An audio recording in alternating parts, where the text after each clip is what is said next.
Bueno, chicos, pues vamos a seguir, dejadme que borre esto un momento, con lo que nos queda relativo al concepto de energía potencial gravitatoria y potencial gravitatorio, ¿vale?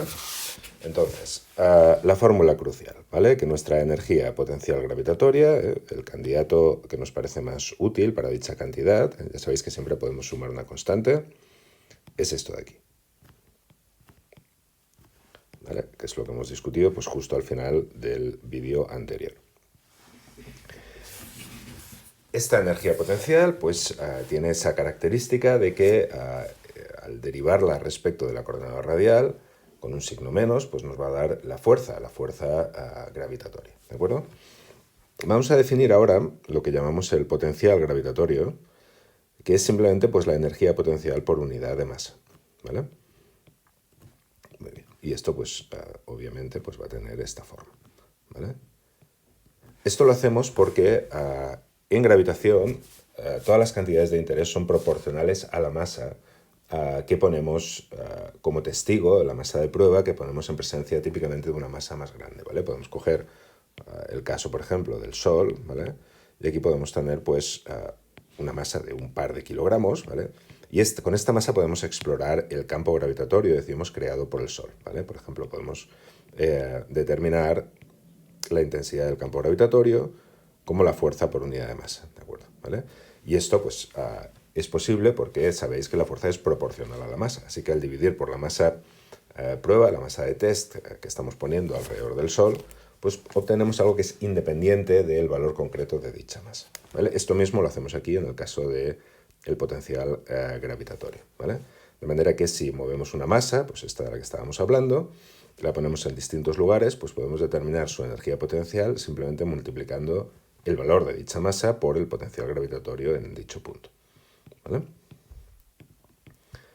Pues esto es lo que hacemos, como digo, en general en el campo gravitatorio, donde todo es proporcional a la masa. Muy bien. ¿Qué sucede cuando tenemos más de una masa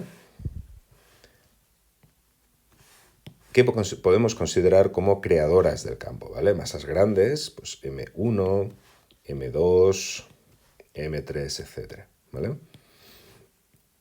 Y nos preguntamos por el potencial gravitatorio o la energía potencial gravitatoria en un punto pues, de coordenada R, ¿vale? En un sistema de coordenadas ya arbitrario, no necesariamente ligado a ninguna de estas masas en concreto, ¿vale?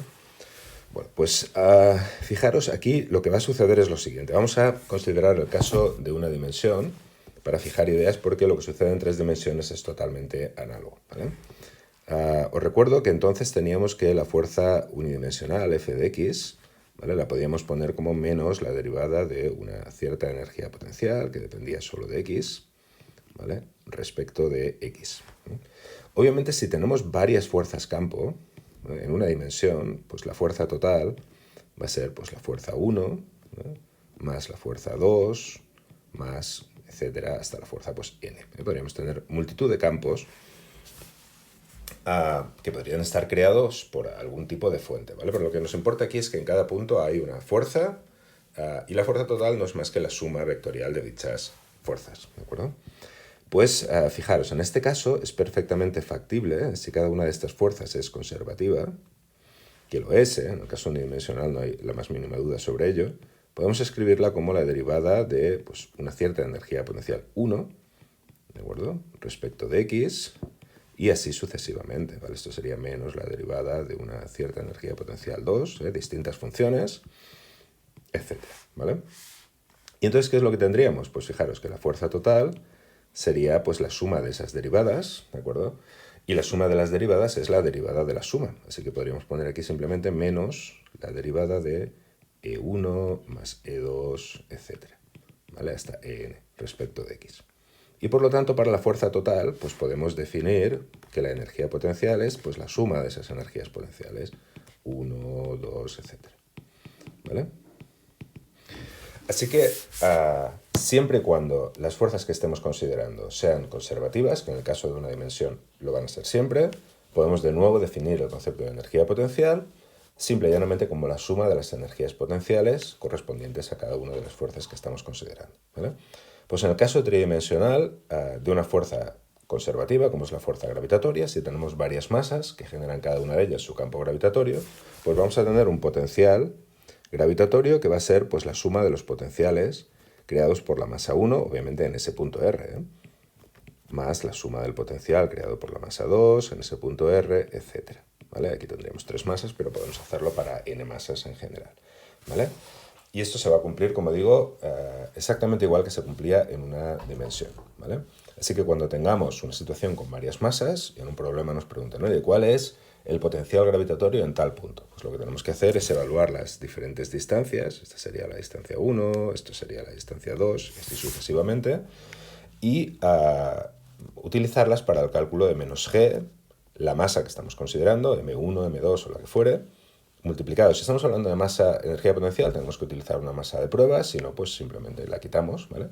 Dividido por la distancia correspondiente, R1, R2, R3 o la que fuere, ¿vale? Lo hacemos para cada una de las masas y sumamos, ¿vale? Es decir, tendríamos una expresión de este estilo, que si estamos hablando del potencial, pues sería menos G M1 partido por R1, ¿vale? Más, voy a ponerlo ya directamente como menos, ¿vale? G por M2 partido R2 y bueno, y así sucesivamente, ¿vale? Fijaros que esto es una suma de números, ¿de acuerdo? Es una suma de números, por lo tanto el resultado es un número positivo, negativo, eso es irrelevante, ¿vale? Pero lo importante es que tenemos un potencial total, ¿vale? Y este potencial total pues, nos sirve para enunciar un teorema de conservación de la energía mecánica en general, ¿vale? Es decir, si esta partícula se mueve de este punto a cualquier otro punto, ¿vale? Pues podremos evaluar la diferencia de energías potenciales y esta tiene que haber sido compensada exactamente por un cambio en la energía cinética. Así que podemos resolver problemas por energías de esta manera, ¿vale? No solo en el caso de un campo creado por una única masa, sino, como digo, en el caso de un campo creado por varias masas, ¿vale? Sumamos los potenciales de la misma manera que sumamos los campos gravitatorios. De hecho, el hecho de que esto se pueda hacer se debe a que tenemos un principio de superposición, es decir, que el campo gravitatorio total es la suma de los campos gravitatorios creados por cada una de las masas individuales, ¿vale? Esta superposición de campos se traduce en términos de potenciales a la posibilidad de definir un potencial o una energía potencial total simplemente como la suma de las energías potenciales debidas a la interacción de cada una de las masas pues, con la masa prueba que estamos colocando en nuestro campo. ¿De acuerdo?